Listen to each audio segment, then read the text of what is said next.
Welcome people to another video. So I've only recently, yesterday, had my very first sim online tournament, and we have been like 15 people participating. It was a really good thing. Um, Only downside is I am actually a really new. I am really new to the limitless side, so I managed to press the big red button and delete the last round, which was kind of a mess. Yeah, but we managed to figure things out, and yeah, this is basically Yugax is the Katakuri 5-0 player. He won the whole thing, and then we have Jajunkin to Anarchy OPTG going 4-1. So we have the 9 people going for 1 and 1. No, wait, that's not true. It's 10 people going for 1 and 1 person going 5-0. That's it. Let's go through the list really quick. We do have, let me just put that back because you can't see anything. Doop. Okay, here we have the category list. Basically, what's interesting about that is for Charlotte Lindlin, 7 costs, and I guess that's the only thing. Like maybe to Shirayoshi, like he's playing for Thunderbolt for Amaru, which is like the killer comp, right? Once you're in 2 life, you Thunderbolt something, then you Amaru once or twice, and you just win. That's a pretty good finisher, so it makes sense. It's just a pretty good list. 4 of those are, that's insane. I think that's insanely bricky. Holy shit! Like you're running so many brick cards here. That's insane. But it worked, so yeah, good to him. Then we have Jajunkin. He played Anil, 2 times Connis, probably just because she's searchable 2k counter with Shura. You have the Charlotte Katakuri, which is interesting.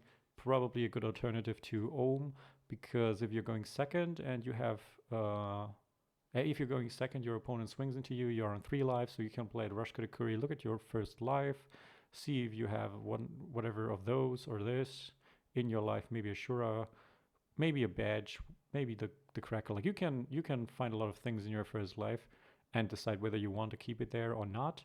And then he also gets rush, so it's a really good aggressive card, I guess. I can see the use of that. Running only a single Thunderbolt is pretty bold, I guess. Pretty bold, because yeah, just the same as with Katakuri, playing on 2 lives. Like the good players will starve you on 2 life, right? Keep you on 2 so that you don't get the value of the Yamato, that you don't get the value of the Amaru. And Thunderbolt is just like the way out of that, because you can shoot something and then drop to 1 and then use the Amaru to finish him. That's really good combo, and I think he just believes in drawing the one off and keeping it in his hand until the right time. Yeah, which I can respect that, and I mean it worked out, right? He got second by going 4-1, so good for him. 3 Anals, 4 Katakuris for Yamato is just pretty standard. Anal is sometimes at 2, sometimes at 3. Some people have the yellow Big Mom, 7 cost Big Mom in there, but I think the Anal is better, definitely. Then we have Pedro. Pedro was in the finals against Yugax. He lost it to the Katakuri. Very unique playstyle. You'll see it later. I'll have the videos of the tournament attached. Maybe I'll do it in a few steps, uploading the first 2 maybe today, and then the other 3 tomorrow or over the week, something like that. I'll just edit it after this. Oh, sorry, I'm a little tired. But you'll get to see it, the whole event. Yeah, so the interesting thing here is no 10-drop Kaidos, no big things except for the Mihawk. Like he has 2 of those, and he has played them in every single game or had them in hand in every single game. So like I think he's on every single stream game he either trashed it or played both of them. So very interesting. Sanji's Pilaf 3 times is interesting, and the 3000 Worlds also. Other than that, it's pretty standard. Maybe 3 Hinas is a little it's a little risky, right? Because if you cannot find the Hina, then your combination here kind of falls flat. But I mean, it worked out, so I guess taking 1 off is fine. And then we have the Luffy. It's Julian. Julian played the red-purple Luffy, a little bit more aggressive version of the Luffy with the 4x Zoro and the Luffy's, the Rush Luffy's. Other than that, it's pretty much the version that plays a 7 cost with 3 Diablo Jumbos. So it's basically only this replaced with 7 cost kit, and you have a not so aggressive version that just plays 7 cost kid, 9 cost Whitebeard, 9 cost Whitebeard. But I can see the use of this going just a little bit more aggressive. Then your opponent has to focus on your board, which means you get to keep your lives a little longer, which means you might even be able to play 2 Luffys in one game. So yeah, I can see the use of that.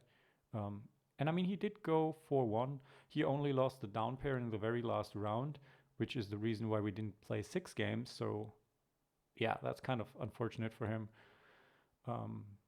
But yeah, very interesting list. So that's basically it for the participants and stuff. I will upload. I will not upload it separately. I will upload it in this video, so you will just have a skip and then it's going on. So I basically transition you to the video now. One thing though, it's my very first time commenting on anything at all. I need you guys to give me the feedback. Is the way I did it good? Is this what you want to see? Or should I just shut my mouth and keep my ideas to myself and only just tell you what is happening and why it is happening? Because if you want to see that, I'll have to like take myself a little back, because what I did now is the same that I did when or that I do when I'm playing Sim or when I'm playing card games and I show you guys stuff. I tell you what what I am thinking. So constantly I'm telling you, I would do this, I would do this. Why is he doing this? This is so interesting. Why is it this? And I would do this and this would have been better. Yeah. So if you do not like this style of my commenting, which is absolutely fine because it is like absolutely random. I just did it the way I felt like it, right? So if that's something you like, tell me. If it's something you don't like, tell me so I can change, okay? I'm willing to adapt. I'm willing to learn. It's a very fun experience here. So thanks for everything. And yeah, enjoy the games, guys. See you maybe next Sunday when I do the next one, the Pumaflosse Cup 2. I will put the link in the description and we will basically do the same thing again, just hopefully without the big red button. See you.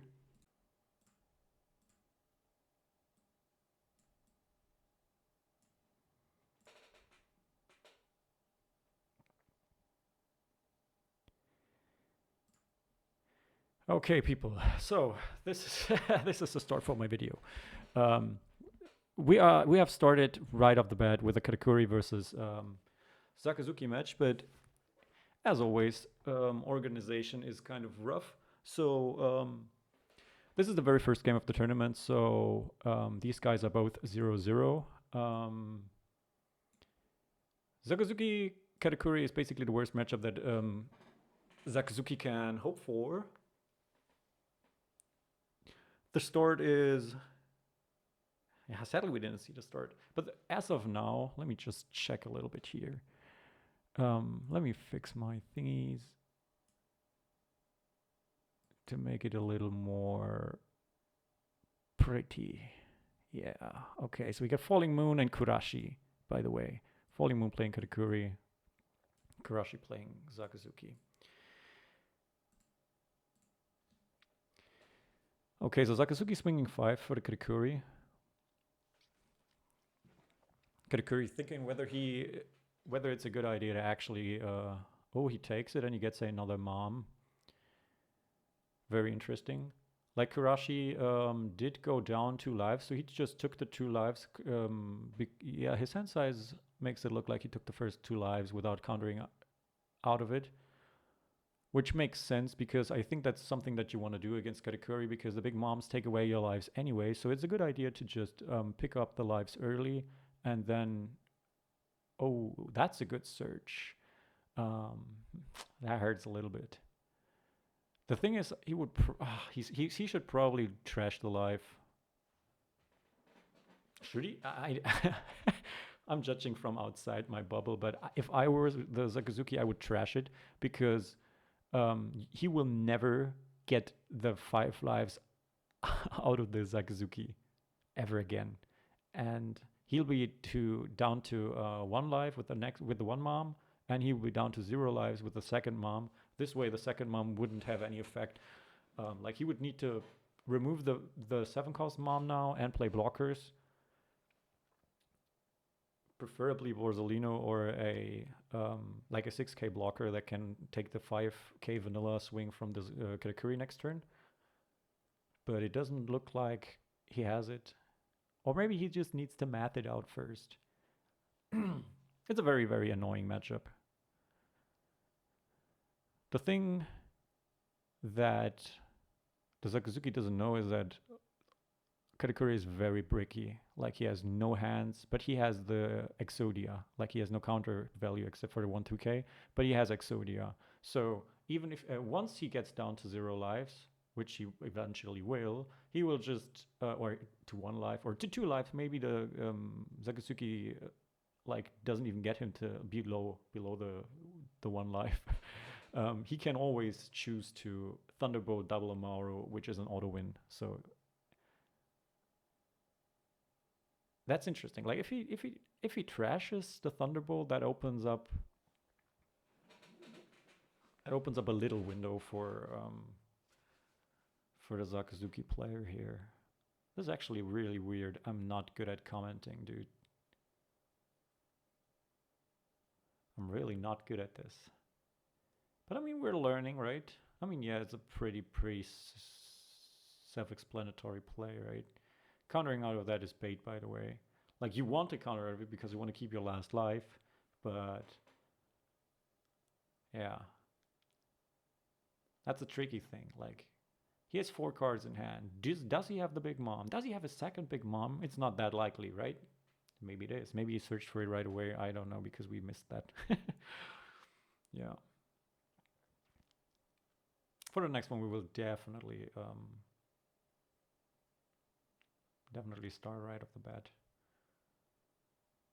He counters out of it, okay. Yeah, I mean, it sucks, but you gotta take it. You gotta believe that your opponent has the best hand you've ever seen. It's such a brutal matchup, right? It's a brutal matchup.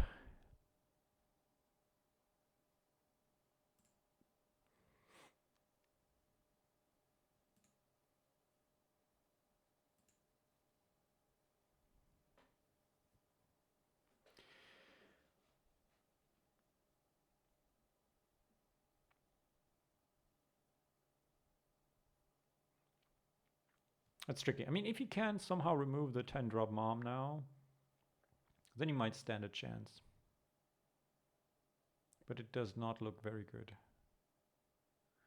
Yeah, I mean, you can just let it... Oh, boy. Oh, boy. I mean, maybe he has lethal.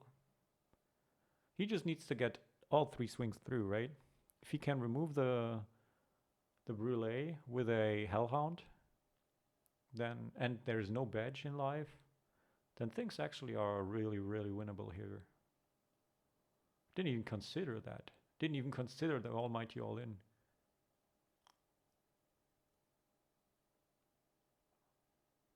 Because his hand is brick. It is all brick.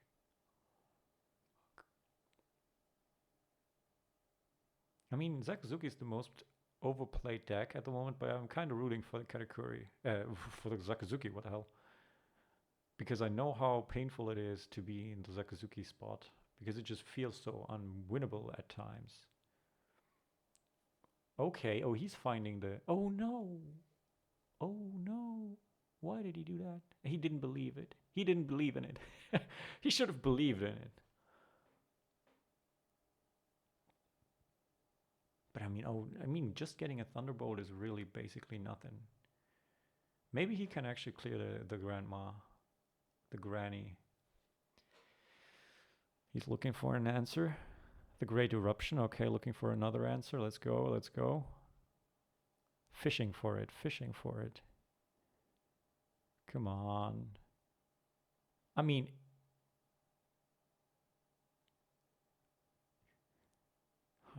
Nah. He only has 7 Dawn left. That's tricky. 5. Yeah, that's good. That's good because that prevents the Amaru all in. But it does at the same time mean that he cannot clear the Big Mom anymore. And he must... Okay, I mean, that's a thing. Does he let it through? I mean, I guess he knows he lives no matter what happens. So he could go down to 0 and hope for a trigger. I mean, I would. Why not? Oh, that's dangerous. Because if he doesn't, like, swing right now, then you can't win. Just let the sport stay the way it is. And then the Sakazuki wins. If he swings now and he triggers something, that's bad. So it really comes down to this. I mean, in the end, basically, since he has double Amaru, he might even just win with going all in with the pudding. So it doesn't matter. But I wouldn't give him the chance to draw another character. Oh, batch. I guess that's okay. Oh, why did he trigger that?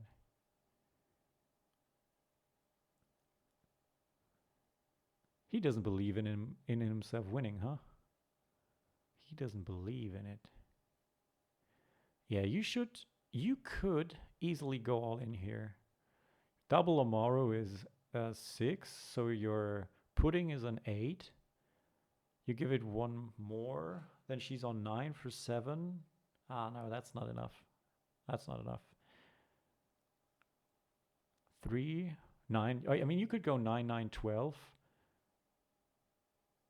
So you could go, yeah, 9, 9, 12. It's tricky. It's a little tricky, but he's thinking what I was thinking, yeah. 9. Oh, Sanji, that's very good. But is it enough?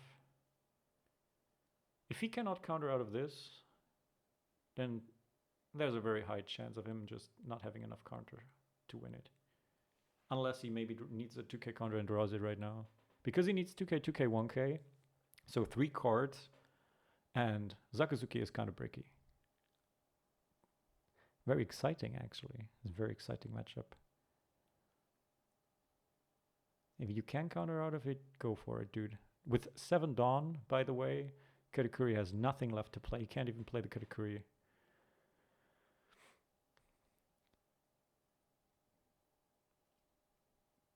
That's his only option here. He's calculating. So I assume he probably has the counter power.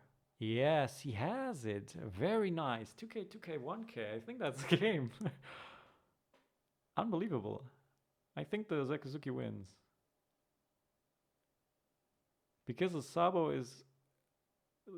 was the right card at the right time because it is unkillable with the Thunderbolt. It is not restable with the Amaru. It's the perfect card at a perfect time. So good. So freaking good. Yeah, I mean, you can take a 2k, but in the end it doesn't really matter. I mean, you can clear out the 2 characters, the 2 Luchis,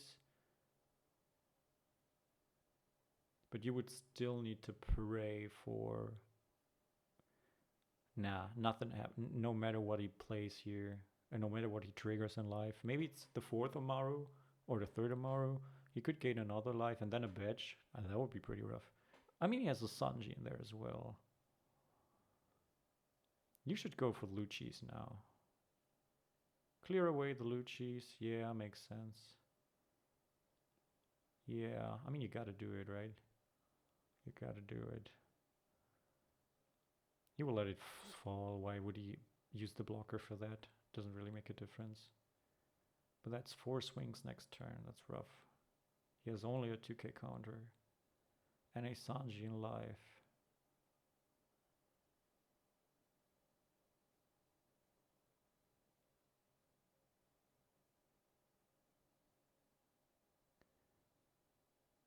I would use 1 Amaru, right? No?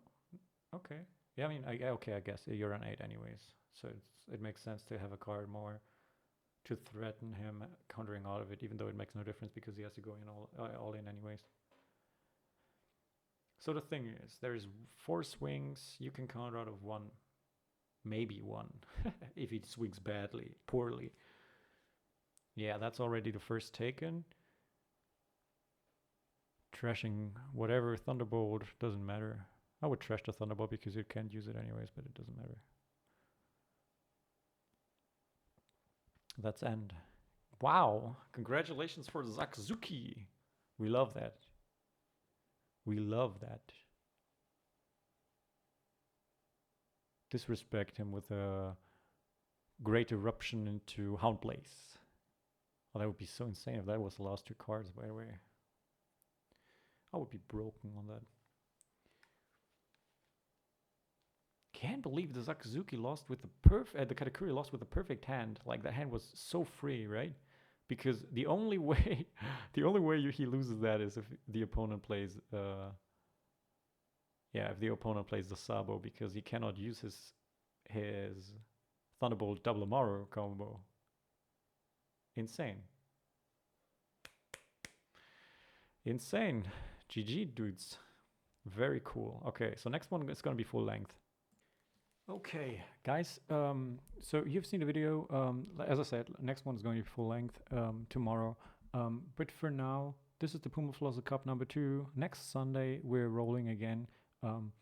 We have a different system this time around. For every participant, it's going to be 1 pack more, starting at 0. So 1 participant, 1 pack, 2 participants, 2 packs. But I mean, if we're at 64, we got 64 packs. I think that kind of makes it a little bit more... Yeah, it makes a little bit more sense. So on full 64 people, winner still gets a display, but we're putting, like, we're splitting it down pyramidically, whatever. So the ones in the lower bracket, like 7, 8, get a little bit more, and top player gets a little bit less. But overall, the amount should be equal or a little more if we are the same amount of players as the last time. So I think that's a good idea. One more thing, I actually missed it, and the Katakuri player, like, we talked a little bit about it after the game. If he had given the Katakuri Amaru and 1 Dawn, that would be a 10k swing, and then he could give the other Amaru and the 7 Dawn to the Pudding, and that's a 10 swing as well. So 10, 10, 12, and I think he has lethal there. So that was a feel bad, man, but yeah, very good game anyways. And yeah, see you guys tomorrow.